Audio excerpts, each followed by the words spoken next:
Welcome to The Explainer.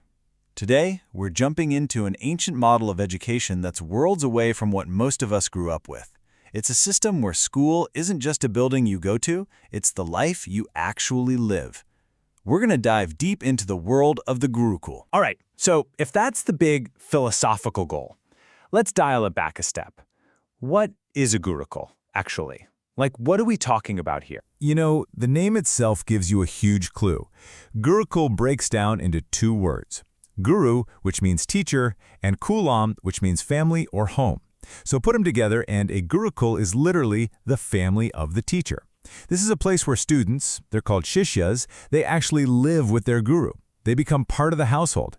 And right away, that just completely changes the game. Education stops being a transaction and turns into this really deep, family-like relationship. So this whole family model, it's built on a few key ideas that all work together. I mean, it's totally immersive, right? You're living with the guru, so learning isn't just something that happens in a classroom from 9 to 3. The whole thing is centered on this really important teacher-student bond, the guru-shishya tradition. And the point isn't just to cram your head with facts. It's all about building your character. That's where self-reliance comes in. Doing daily chores isn't just, work. It's a lesson in discipline, in humility. It all comes down to this. Education and life become the exact same thing. Okay, so that's the what. That's the structure. But to really get it, we've got to look at the why.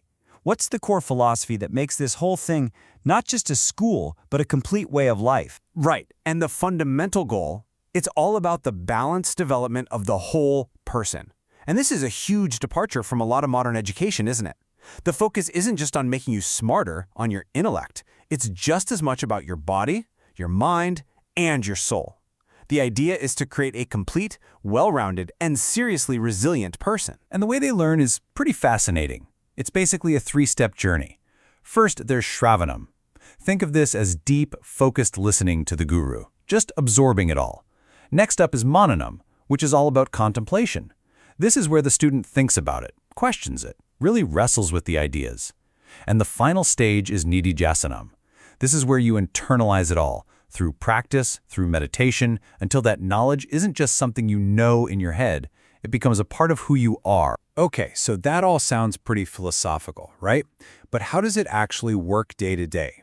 Well, it all comes together in something called the Jivanchurya. That's the daily routine, and it's what takes all these big ideas and turns them into a super concrete, disciplined schedule. Let's walk through a typical day. It starts way before the sun is up, in a period called Brahma Muhurta, and it kicks off with meditation. The morning is this amazing mix of spiritual practice, like a fire ceremony called a yajna, plus studying scriptures and, even weapons practice. After lunch and a bit of a rest, the afternoon is for things like language, math, and music. Then the day starts to wind down with evening rituals, some kind of service, and self-reflection before finally getting some sleep. You can see, right? Nothing is left to chance.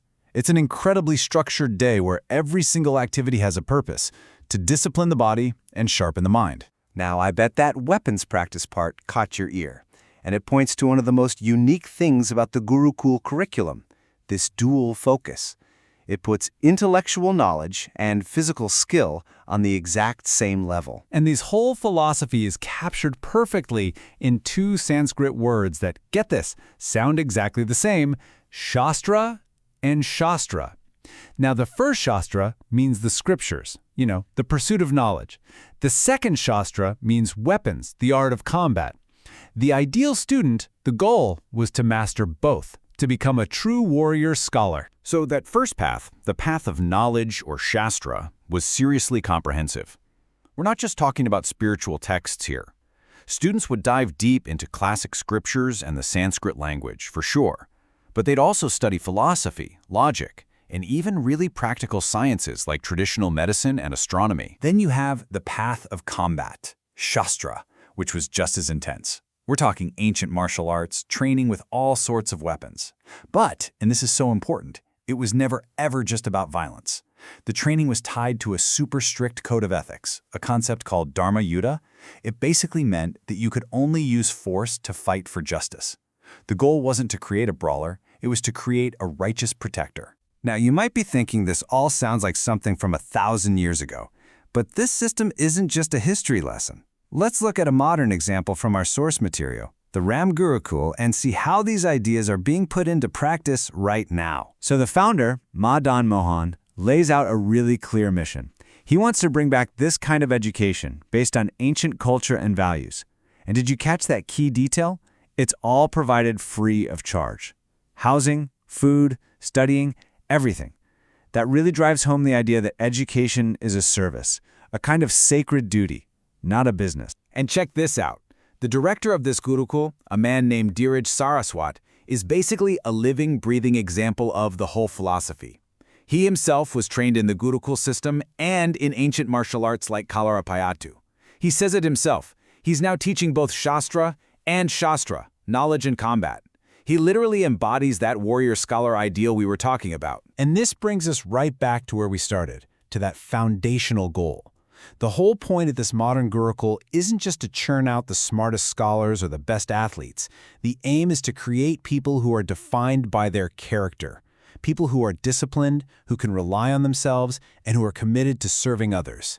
At the end of the day, it's about building better human beings, not just better students. So that leaves us with a pretty big question to chew on, doesn't it? When you look at an ancient model like this one that's so intensely focused on character, on discipline, on developing the whole person, it kind of makes you step back and look at our own systems. It forces you to ask, in our crazy, fast-paced world today, what do we really think the ultimate purpose of education is?